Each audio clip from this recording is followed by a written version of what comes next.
बहुत सारी चीजें हमको लगता है कि हम है कहाँ से, और हम उसको चीज को बता नहीं पाते।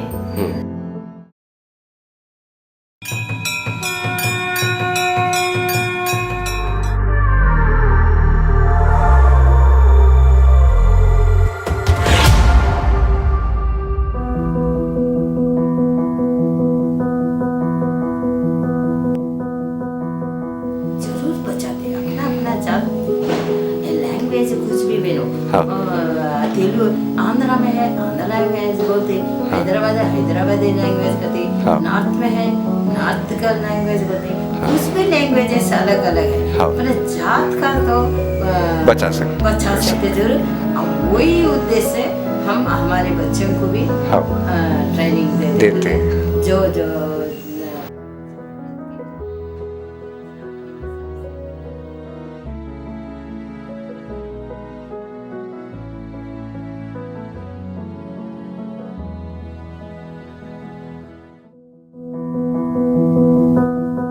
उस वक्त बाहर सब थम सा गया था, पर अंदर सब दौड़ने लगा था। पूरी दुनिया लॉकडाउन में थी और मेरे पुराने सवाल एक नया आकार ले रहे थे।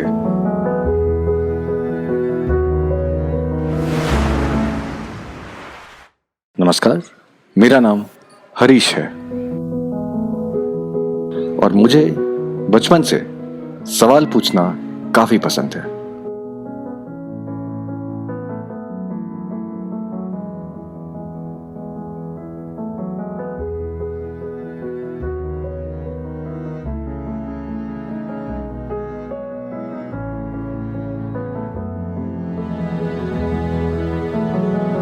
और मुझे वो बच्चे आज भी पसंद हैं जो मुझे ढकेलते हैं अपने जिज्ञासा भरे सवालों के जवाब ढूंढने के लिए।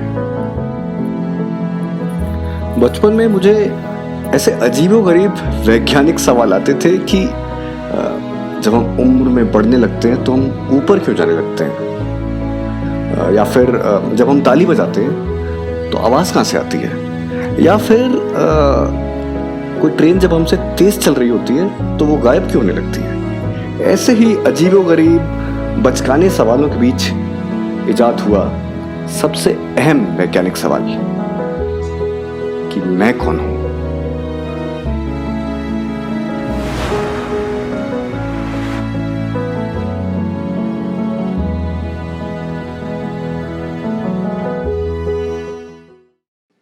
आखिर मैंने ये डॉक्यूमेंट्री फिल्म बनानी शुरू क्यों की।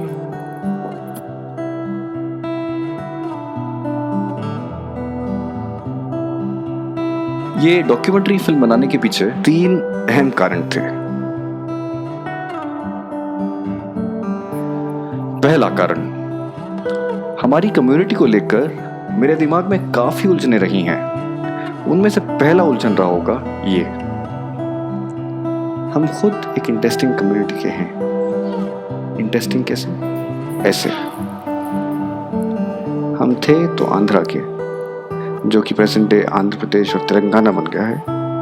स्पेसिफिकली मैं तो था हैदराबाद का, और शायद मेरे कजिन्स वो भी अलग अलग नगरों या शहरों के रहे होंगे पर इसी स्टेट के। तो थे हम साउथ इंडियंस, पर हमारा सरनेम था सिंह।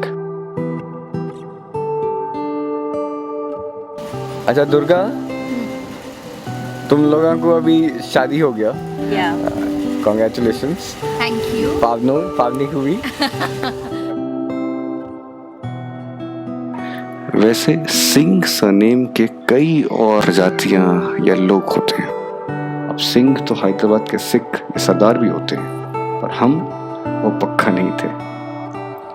अब बात यहाँ पैदा होती है कि हम थे कौन। तो जैसे जैसे मैं बड़ा होने लगा असली में, मैं धीरे धीरे ये सवाल अपने घर के बड़ों से पूछने लगा कि हम कौन हैं। मुझे बड़ों से इससे नाखुश से जवाब मिलते थे तब कि हम ज़रूर कहीं उत्तर भारत में रहे होंगे, हम ज़रूर किसी महाराणा के साथ रहे होंगे, वगैरह वगैरह। पर हम कुछ समय पहले ही दक्षिण भारत में आ गए होंगे, ये था उनका जवाब। पर धीरे धीरे मेरी जिज्ञासा इस कहानी में और बढ़ने लगी, क्योंकि मुझे जवाब मिलते ही नहीं थे कि वो जगह उत्तर भारत में कहाँ रही होगी और वो कुछ समय कितना रहा होगा। मुझे पता नहीं था कि ये सवाल जितना आसान लगता था उतना ही पेचीदा इसका जवाब होने वाला था। जितने लोग उतनी कहानियाँ, और मैं निकल पड़ा उन कहानियों को बटोरने। मैं निकल पड़ा खुद को ढूंढने।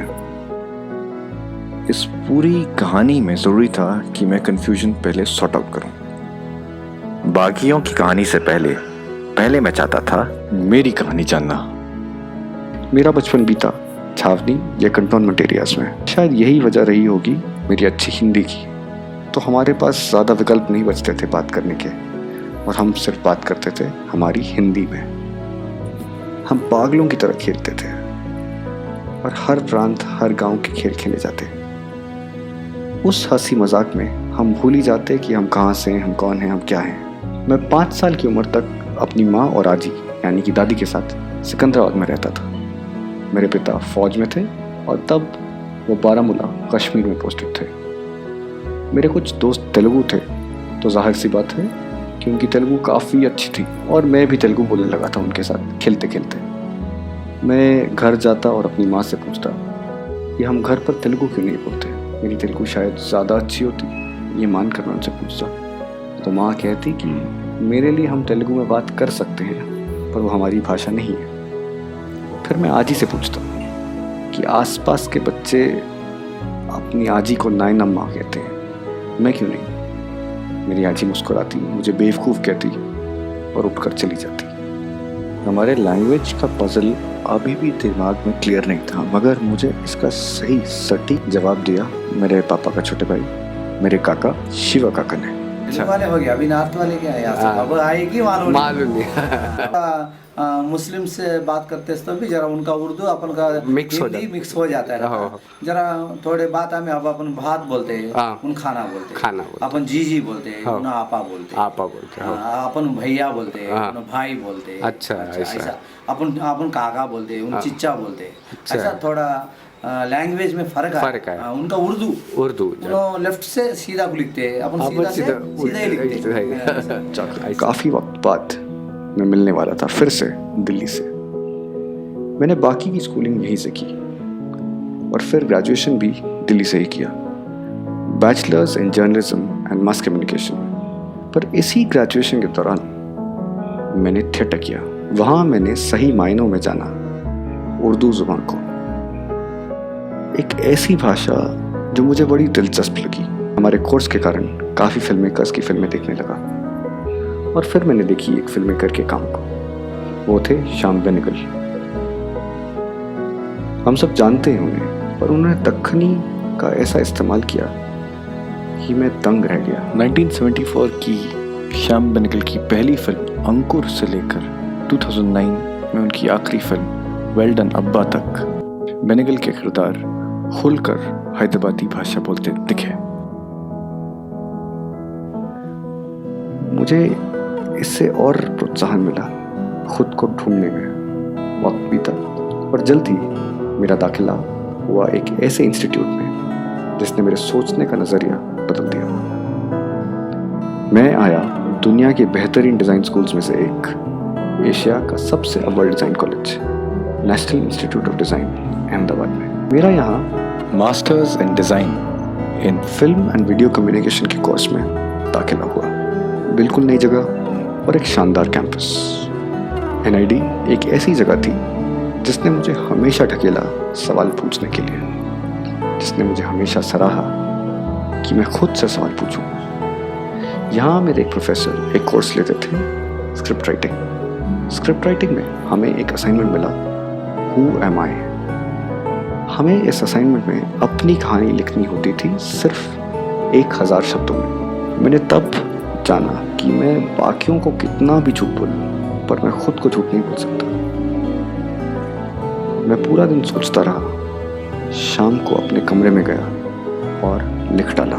मैंने ये लिख डाला कि मैं क्यों शर्माता हूँ अपनी भाषा बोलने में। जो लोग तमिल बोलते हैं उनके आसपास काफ़ी साथी होंगे जो तमिल बोलते हैं। ऐसा ही कुछ होता होगा उनके साथ जो बांग्ला बोलते हैं। मेरा तो ऐसा कोई साथी ही नहीं था। अगले दिन हमारी क्लास में हमारे लेक्चरर हम सब के हुए माइस बारी बारी पढ़ते जा रहे थे। मुझे पता ही नहीं चला कि किसने मेरे हुए माई को सुना भी या नहीं, पर इसने मुझे ज़रूर खोल दिया एक बाहरी दुनिया के सामने। एक ऐसी दुनिया जिससे मैं शर्माता था अपन जात बोलने में। एनआईडी ने मुझे समझाया कि मैं खुद पूछूं और जानूं कि मैं कौन हूं। सबसे अच्छी बात थी कि एनआईडी एक ऐसा समाज था जहां मेरे आसपास ऐसे सवाल करने वाले घूमते रहते थे और हमारा काम होता था उन बेतुके सवालों के जवाब ढूंढना। और शायद ऐसे ही शुरू हुआ प्रोजेक्ट मी।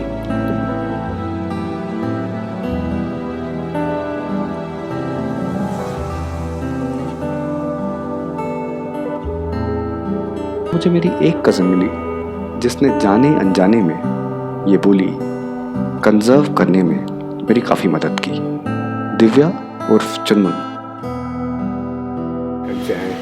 तुम्हें क्या लगता है हम कहाँ से आए होंगे, हमारे पूर्वज? भैया बहुत पुख्ता तौर पर तो नहीं पता, लेकिन क्योंकि बड़ों में बहुत कंफ्यूजन इस बात को लेके। आधे मेरी ही तरह बचपन से हिंदी भाषी भारत में रही थी और उसके कई रिश्तेदार विजयवाड़ा और नेल्लकुंडपल्ली के थे। तो चुनमुन को भी बचपन से ही अच्छी हिंदी और अच्छी दक्कनी का मिश्रण सुनने को मिला होगा। हम आज भी मजाक में एक दूसरे को गांव वाली दक्कनी के कहावत बोलते हैं, जो कि अब शायद गायब ही हो चुके हैं। मेरे मामा या चुनमुन के पिताजी रिटायर होकर हैदराबाद चले गए और इसी भाषा के चक्कर में मेरी और चुनमुन की बातचीत होती कुछ कहावतों और मुहावरों के बीच में ही। जैसे कि एक आम गाली आपको बताता हूँ जो कि हमारे पुराने लोग देते हैं। वो गाली थी माटी मिले, माटी मिले। और कोई सोचता भी नहीं था कि इसका क्या मतलब है और किस तरफ ये गाली है। पर चुनमुन और मैंने मिलकर ऐसी गालियों का डाइसेक्शन शुरू किया कि माटी मतलब ज़मीन और मिले मतलब मिल जाना। इसका मतलब था मर जाना। जब भी मैं छुट्टियों में हैदराबाद जाता तो मैं चुनमुन और उसकी बड़ी बहन रेनू दीदी से मिलता। वहाँ पर मुझे लगता कि क्यों ना एक तरीका हो इन सब को रिकॉर्ड करने का या डॉक्यूमेंट करने का, और फिल्म या ऑडियो विजुअल मीडियम से अच्छा कोई तरीका ही नहीं था। और शायद ये बहुत बड़ी वजह थी प्रोजेक्ट मी की शुरुआत के लिए।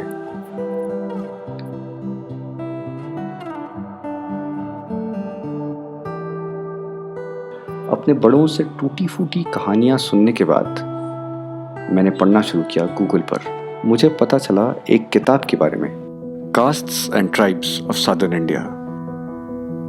इसे ब्रिटिश सरकार के एक एंथ्रोपोलॉजिस्ट एडगर थर्स्टन ने लिखी थी। भले ही हम साउथ इंडिया में आ गए हैं, लेकिन आज भी हम नॉर्थ इंडियन तरीके से शादी करते हैं। तो मुझे लगा क्यों ना इस बात पर थोड़ी और रिसर्च की जाए, और मैं चल पड़ा नॉर्थ इंडियन शादियों को देखने। मेरे राजस्थान के स्टे में मैंने देखा कि औरतें बॉलीवुड की तरह लाल जोड़ा नहीं पहनती, वो पीले रंग की साड़ी पहनती हैं। और साउथ में औरतें वाइट कलर की साड़ी पहनते हैं।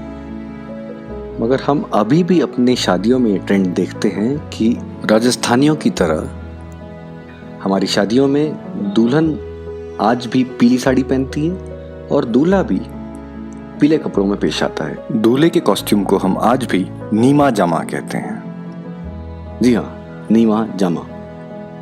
असलियत में ऐसा होता है दक्कन की फौज का नीमा जामा।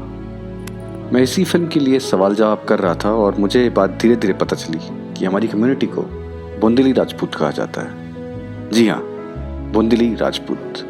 पर ये बुंदेली की कहानी कहाँ से शुरू हुई, आइए उस पर थोड़ी और बात करते हैं। बुंदेली राजपूत का शब्द बुंदेली आता है बुंदेल से। बुंदेलखंड के थे ये राजपूत। बुंदेलखंड की फौज के सेनापति और सैनिक लड़ते थे ओरछा साम्राज्य के लिए। ये सब मैं जानता ही था, मगर फिल्म की गाड़ी आगे नहीं बढ़ रही थी। इसी डॉक्यूमेंट्री फिल्म की रिसर्च के तहत मैंने 3 ट्रेलर्स बना डाले।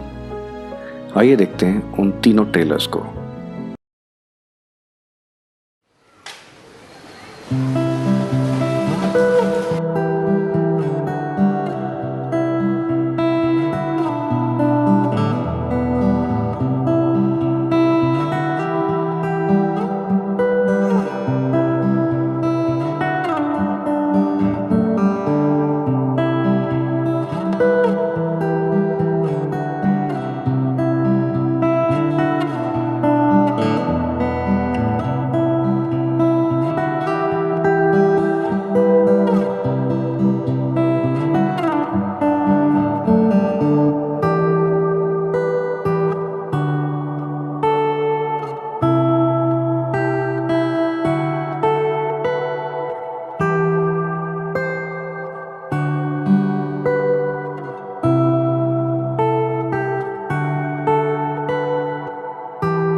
बात धीरे धीरे समझ आने लगी, लेकिन अब भी चीजें साफ नहीं थी। जरूरत थी दूसरे टेलर की और मैं चल पड़ा।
अब जाकर पहले के मुकाबले कहानियां मुझे बहुत मिल रही थी सुनने को। काफी इंटरेस्टेड थे लोग मुझसे इस मुद्दे पर बात करने के लिए। मजा आ रहा था, मगर फिर भी चीजें जुड़ नहीं रही थी। फिर मैंने बनाया अपना आखिरी और तीसरा ट्रेलर। देखते हैं।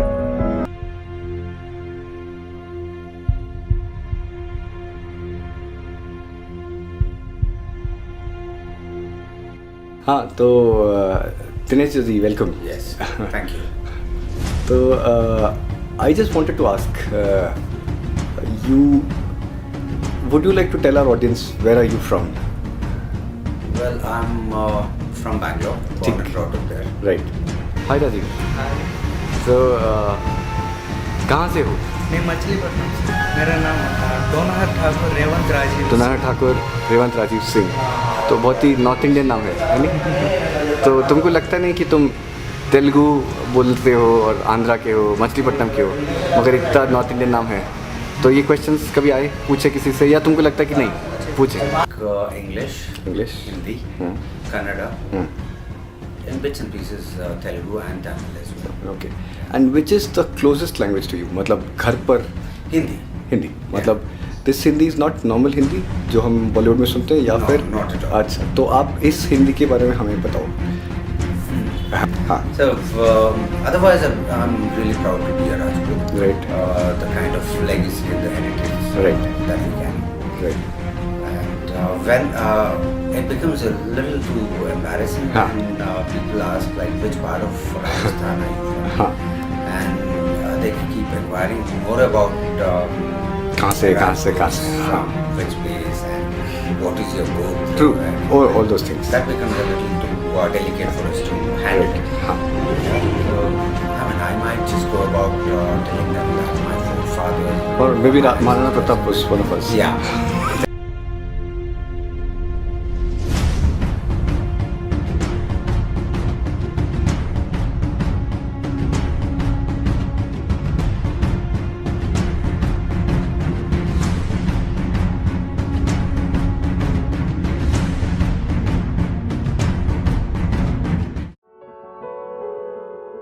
तीन ट्रेलर्स बनाने के बाद भी कोई लिंक नहीं बैठ रहा था पास्ट से। मैं परेशान सा हो गया था।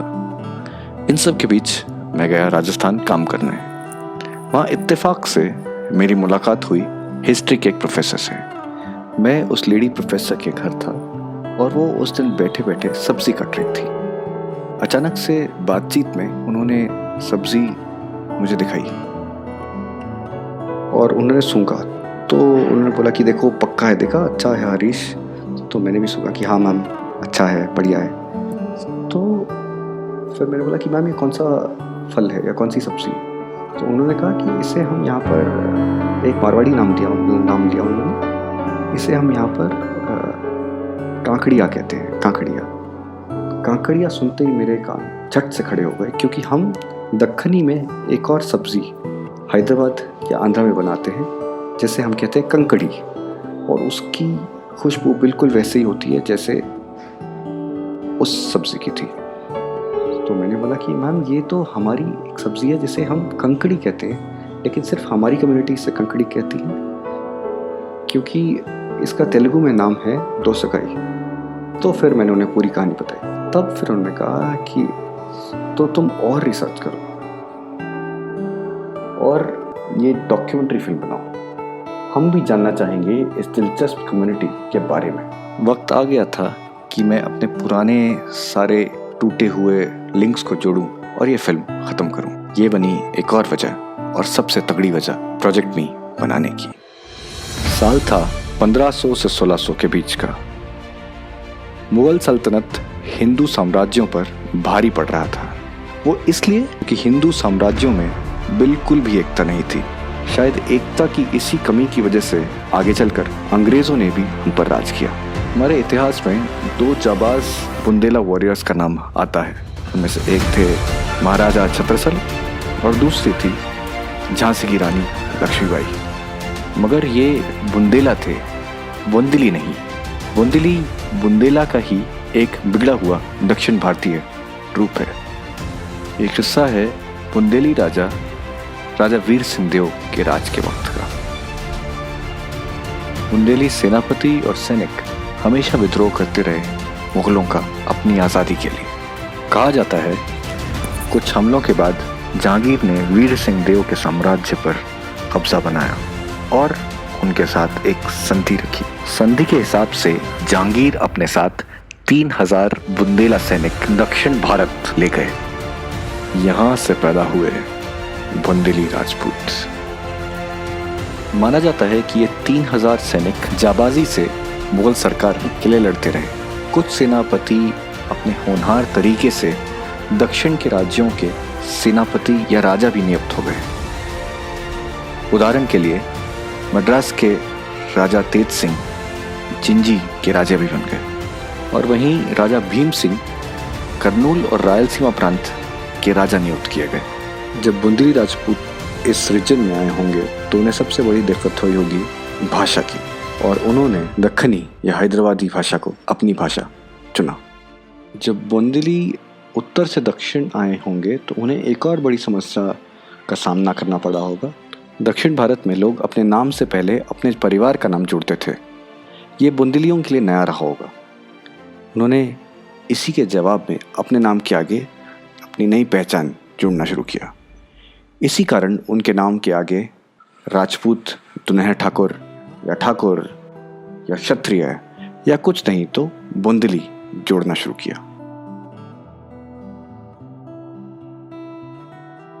आज एक आम बुंदेली सिर्फ दक्षिण भारत में ही नहीं, भारत के कई हिस्सों में काम कर रहे हैं। वो Australia, New Zealand, America, south America, north America या यूरोप में भी काम कर रहे हैं। तो इस लंबी खोजबीन के बाद मेरी वो शंका, मेरा वो डाउट तो क्लियर हो गया कि मैं कौन हूँ। आप समझे ना समझे, मुझे तो बहुत मज़ा आया।